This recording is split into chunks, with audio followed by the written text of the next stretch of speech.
In modern language, to give someone the Heisman is to reject them, to brush them off completely. The phrase originates from the Heisman Trophy, whose figure forever stiff arms an invisible defender.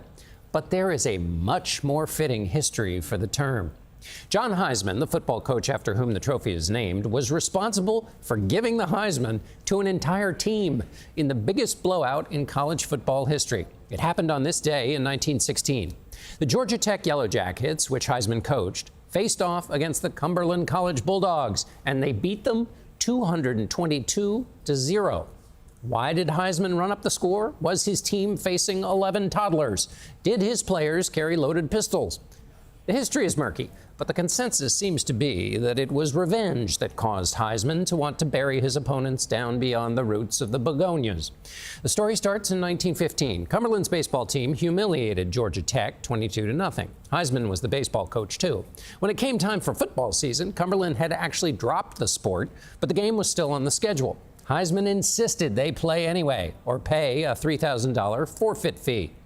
Cumberland assembled a squad made up largely of law school students. Their arguments may have been sound, but their skills were not.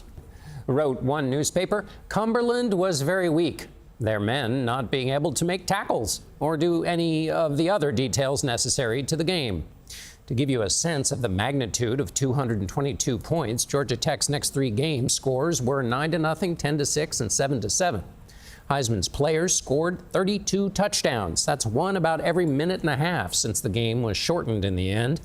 One paper wrote, as a general rule, the only thing necessary for a touchdown was to give a Tech running back the ball and holler, "Here he comes," and "There he goes." At one point, the Cumberland players were so worn out, a few tired members of the team tried to hide on the Georgia Tech bench. When Heisman ordered them to the other side of the field, they said, "Give us a break. Don't make us go back. We'll have to go into the game." He didn't give them a break. He gave them the Heisman.